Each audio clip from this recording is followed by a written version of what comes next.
All right, well, we're not going to take up too much of your time. Going to start off with a question from Mike Ganter from the Toronto Sun. Morning, Nick. How are you? Good, Mike. How are you? Doing fine, thanks.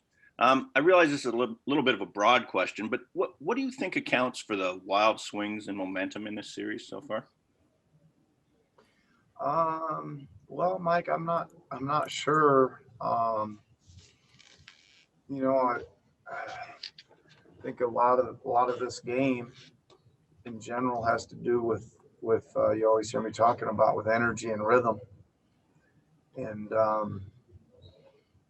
it's kind of hard to explain how we don't have a little bit more energy last night, and it's even probably harder to explain how we don't have it on game one of the series either, or really hard to explain how we don't have it in game two in Milwaukee last year and game four in Philly. And it's the energy is got to be there. I think when we do bring the energy, we're right there, or super competitive for sure, and look great. It's my only thoughts at this point on that, Mike. Does that help you at all? It does. Thanks, Nick. Appreciate it. Yep. Going to go next to Doug Smith from the Toronto Star. Good morning, Nick. What's up, Doug? How you doing, man? I'm good, thank you. Hey, back to that point with Mike there, is there a way to strategically create rhythm and or energy in game planning? Is that, or is it just got to come from within players? No, I mean, listen, Doug, it's, I would say it's my job to get them ready to go, right? And,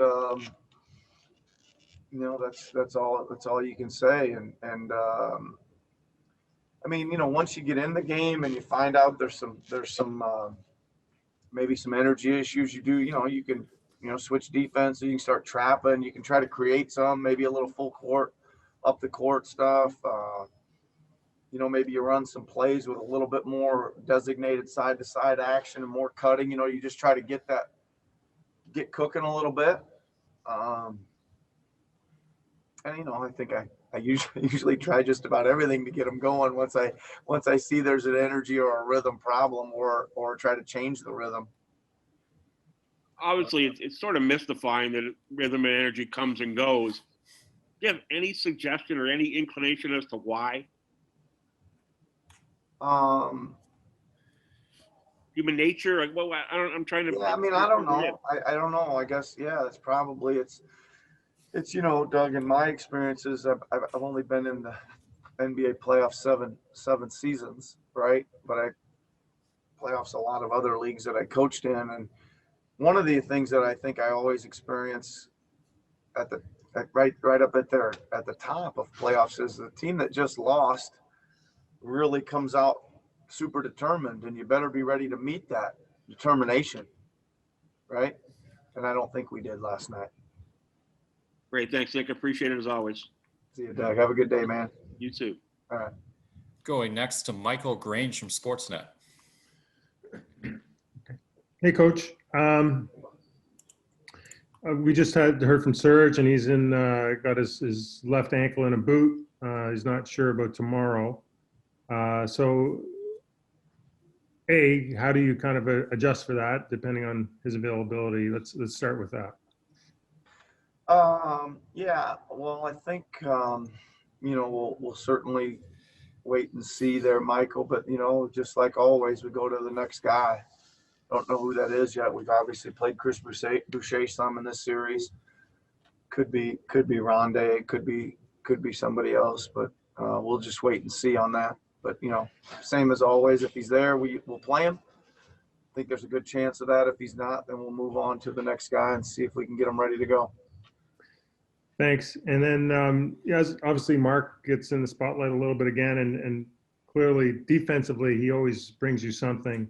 But can you guys move ahead even against Boston if he's struggling as consistently as has struggled offensively? Do you need more from him? Yeah, I mean, I think we certainly do, Michael. I think we don't need a ton. It's not like we need 25 from him, but we need him to chip in with some, just because there's opportunities there for him. And I think, as you well know as too, we need we need both him and Pascal to provide some offensive punch for us, right? And that's when we're at our best, right? That's when we're at our best, and we need to be at our best to win a game here. I mean, when you look at the film, as it got to the point where the Celtics are almost non-checking him, and because he does seem to be open, and does that kind of create its own problems if they're not even trying to? I wouldn't say that, Michael. They're not necessarily disrespecting him. You know what I mean? And hoping he'll shoot. I think part of their schemes are that they're going to chase the ball with the big a lot. Tice is chasing the ball down the lane a lot, which obviously means that your big can either roll or pop and get some kickbacks to him. Okay. But, Sorry, and one more question. I mean, I presume you've actually spoken specifically about this to him, right? Like, these are going to be your opportunities. The shots are there, and does he agree? Does he disagree? Why is he not a little bit more aggressive?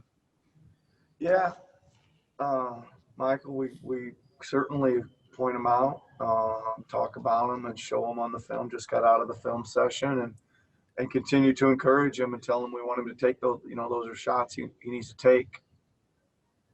Appreciate it. Thanks, Nick. You're welcome. Next question goes to Blake Murphy from The Athletic. Hey, Coach. You mentioned Chris Boucher as a potential option if Serge can't go. And just wondering, I know last night's sample of minutes wasn't particularly helpful, but when he did come in at the end of the first and in the second there, did you like what you saw from a defensive energy standpoint or readiness standpoint? Yeah, I mean, I think Blake, he certainly plays that role well. Those roles are energy type roles, and kind of place spot minutes or whatever the word I'm looking for is, to come in and just be energetic. I thought he did good. He did a good contest on Tatum.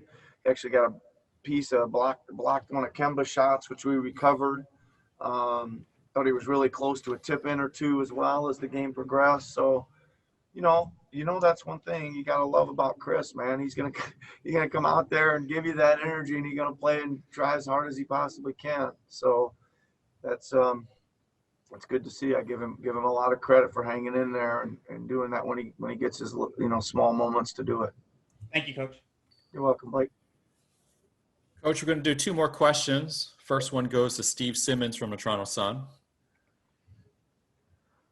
Hi, Steve. Nick, does anything say this is the most unusual playoff season there's ever been, when you've had 3 home games and been blasted in 2 of them? Well, I don't think either one of us are heading for rocket science territory if we say this is the most strange playoffs ever, Steve. It has been a strange series with the way the games have been played, but everything's been abnormal, right? For sure. I almost forgot we were the home team last night, right? And I think if I'm not mistaken, the road quote unquote road team has won every game in this series, right? Your math is better than mine, I guess. The neutral team has won every game and lost every game, right? So between now and game time tomorrow, how much of your work is structural and how much is it emotional? Well, I think that, Steve, first of all, we gotta, you gotta look into this, kind of look ourselves in the mirror here. We showed the guys the tape, right? You gotta, and I tell them, you guys gotta look at this, man. And then as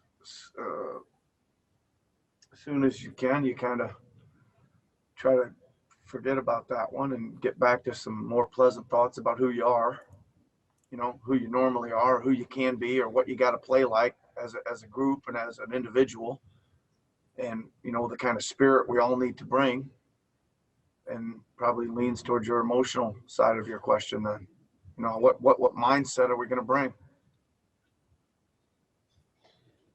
Thanks, Nick. You're welcome. Have a good day, Steve. Final question is going to go to Cassidy from ESPN, who's there in person. Hi, Coach. Capacity. I guess piggybacking on that, Fred VanVleet said yesterday that, they had an elimination game. You guys had an elimination game in game 3, he thought. So is that mentality similar to what you're taking into tomorrow's game? Well, I sure hope so. I mean, I think that, because if we come with the right mindset and energy and mentality, then it's a good game, right? I mean, we've kind of not shown up for 2 of the games in this series, and the other 3, 2 of them went buzzer each way, really. Last possession each way, and 1 we controlled, kind of. So if we bring that desperation mentality, or just what we should be bringing, then it should be a heck of a game, and we'll give ourselves a chance. You're welcome.